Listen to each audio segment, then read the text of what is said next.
Hello everyone and welcome back to the channel. इस video में हम डिस्कस करेंगे एंशिएंट एजुकेशन सिस्टम। ये टॉपिक आपको MJC, MIC and MDC history तीनों में मिलेगा। So let's start. इस वीडियो में हम तीन टॉपिक्स डिस्कस करेंगे, that is Vedic education system, gurukul system and थोड़ा सा हमने पहले डिस्कस करके रखा है यूनिवर्सिटीज के बारे में। इंडिविजुअल वीडियो मैंने अपलोड करा है, यहाँ पे हम उसके बारे में भी थोड़ा ब्रीफ डिस्कस करेंगे। सबसे पहला टॉपिक है that is Vedic education system. इसके पॉइंट्स यहाँ पे ब्रीफ आउट किए हैं मैंने।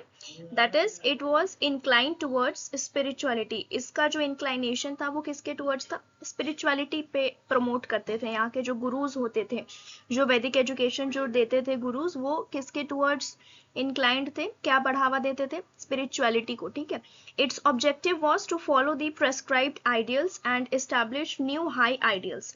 इनको ऑब्जेक्टिव था कि हम लोग जो पुराने आइडियल्स चले आ रहे हैं उनको फॉलो करें एंड उसी तरीके के न्यू आइडियल्स को एस्टैब्लिश करें। Along with Vedas, Brahman text, Arayanic text, Upanishad, Vedang, Smriti were studied and contributed to the establishment of religion. तो वेदास के साथ हम ब्राह्मण टेक्स्ट वगैरह, उपानिषद, वेदांग, स्मृति, आर्यानिक टेक्स्ट, ये सारे भी पढ़ते थे। और ये क्या कंट्रीब्यूट करते थे? हमारी जो रिलीजन है, जो हिंदुइज्म है, उसका इस्टेब्लिशमेंट के लिए कंट्रीब्यूट करते थे। Vedic education is considered to be oldest form of Indian education system. अब ये जो वैदिक एजुकेशन है, ये इंडियन एजुकेशन सिस्टम का सबसे पुराना फॉर्म है। वैदिक education was based on humanity. ये किस किस पर बेस्ड था? क्या थे इसके ऑब्जेक्टिव्स? वो ये है: humanity, love, sacrifice, non violence and dedication, search for truth. ठीक है। It was based on attainment of salvation which aimed at all round development of a child. इसका मेन ये किस पे बेस्ड था? Salvation. Salvation in Hindi we can say moksha की प्राप्ति। ठीक है। मेन क्या था? एम यही था। और इसमें क्या होगा कि ऑल राउंड डेवलपमेंट होगा, जो भी चाइल्ड है, जो भी गुरु से पढ़ने आया है। ठीक है। ये आप कुछ इमेजेस देख सकते हो, ये है गुरु एंड ये उनके शिष्य हैं। कुछ बुक्स वगैरह के बारे में यहाँ पे दिया गया है। पहले वैदिक एजुकेशन ऐसे ही होता था। ठीक। Next topic is Gurukul system. Gurukul system ये क्या होता था? ये मॉडर्न रेसिडेंशियल स्कूल्स है ना अभी के टाइम पे, उससे ये थोड़ा सिमिलर है, मैच करता है। इसमें जैसे बच्चे स्कूल जाते हैं अभी के टाइम पे, और इस टाइम पे क्या होता था? Student had to study in the gurukul away from the home. अब ये जो गुरुकुल होते थे ये घर से दूर होते थे, वहां पे बच्चों को जाके पढ़ना पड़ता था, जैसे हम अभी करेंटली स्कूल जाके पढ़ते हैं।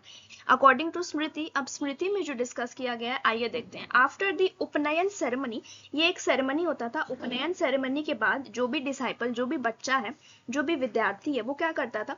The disciple should start his life under the supervision of गुरु। उसके बाद जो उसकी लाइफ में जो भी वो चीज करेगा वो किसके सुपरविजन के अंडर होगा? नॉट बाय पेरेंट्स, गुरु के सुपरविजन के अंडर होगा। उस डिसाइपल को क्या करना है अपने लाइफ में?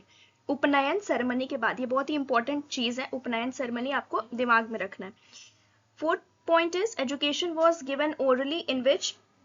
अब देखो, पहले के टाइम पे लिखावट नहीं होती थी, पहले के टाइम पे ओरली पढ़ाया जाता था, मुंह से पढ़ाया जाता था।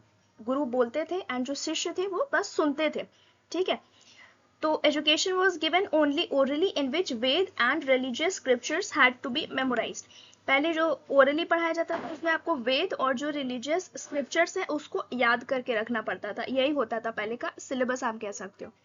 There is description in the Jatak that the teachers of Gurukul which were from Kashi, modern अभी के टाइम पे बनारस, जो टीचर्स होते थे ना, सॉरी, गुरुकुल के जो टीचर्स होते थे काशी के, ठीक है, वो क्या करते थे? They use to send their disciples. वो उनके जो डिसाइपल्स थे उनको ये फॉरेस्ट में भेज देते थे, हिमालयास के फॉरेस्ट में। क्यों? रिगरस ट्रेनिंग के लिए, बहुत ही हार्ड, बहुत ही कठोर ट्रेनिंग के लिए वो अपने डिसाइपल्स को कहाँ भेज देते थे? Forest of the Himalayas. तो ये आप देख सकते हो, गुरु बीच में बैठे हैं, इधर बैठे हैं पेड़ पास, एंड ये उनके डिसाइपल्स है। ये इस इमेज में भी आप देख सकते हो, ये गुरु है एंड ये इनके disciples. Last topic is India's ancient university tradition. तो यूनिवर्सिटीज बहुत ही फेमस रह चुके हैं इंडिया के। से फॉर एग्जांपल आप नेम्स देख सकते हो, नालंदा, तक्षशिला, अवंतपुरी, काशी, विक्रमशिला यूनिवर्सिटी। ये बहुत ही फेमस यूनिवर्सिटीज है, आपने इनका नाम सुना भी होगा एंड बहुत लोगों ने विजिट भी करा होगा। सो ड्यूरिंग गुप्ता पीरियड के टाइम पे, with the establishment of Jain and Buddhist civilisation, तब तक क्या हुआ था? Jain civilisation and Buddhist civilisation का एस्टैब्लिशमेंट हो चुका था। there were some change in the Indian education system in which ashrams and gurukuls were replaced by viharas. अब इतना टाइम पीरियड में चेंजेस आया, तब क्या हुआ, पहले के टाइम पे जो आश्रम्स और गुरुकुल होते थे ना, उसको रिप्लेस कर दिया गया किससे, विहारा से, चैत्य से, संधर्म से और मोनास्ट्रीज से। ये होते थे पहले के सेंटर्स ऑफ एजुकेशन, सॉरी पहले के होते थे आपके क्या, आश्रम्स एंड गुरुकुल। उसके बाद जो रिप्लेस करके हुआ ये हो गया मोनास्ट्रीज, चैत्य विहारस एक्सेट्रा। अब 7th सेंचुरी बीसी से 10th सेंचुरी एडी यूनिवर्सिटीज थे। यूनिवर्सिटीज जैसे कि आप कह लो नालंदा, तक्षशिला, वल्लभी, कांचीपुरम, काशी, विक्रमशिला, अवंतपुरी एक्सेट्रा, ये बहुत ही फेमस थे ऑल ओवर द वर्ल्ड। सिर्फ इंडिया में ही नहीं, पूरे वर्ल्ड में ये बहुत ही फेमस यूनिवर्सिटीज थी, ठीक है, हायर एजुकेशन के लिए। ये सेंटर्स होते थे हायर एजुकेशन के लिए। और इन यूनिवर्सिटीज में जो आपका एडमिशन होता था ये एक एग्जाम के थ्रू होता था, क्योंकि स्टूडेंट्स की जो क्वांटिटी थी वो बहुत ज्यादा रहती थी। मैंने पिछले वीडियो में आपको बताया है। जैसे आप देख लो कुछ टीचर्स के नाम जो इन एंशिएंट इंडियन यूनिवर्सिटीज के प्रोमिनेंट टीचर्स थे, जैसे कि चाणक्य, पाणिनि, आर्यभट्ट, जीविका, असंग, वसुबंधु, रायदेव, ये सब थे बहुत ही knowledgeable prominent teachers in universities के। ये आप देख लो इमेज है, नालंदा यूनिवर्सिटी की इमेज डाली है मैंने।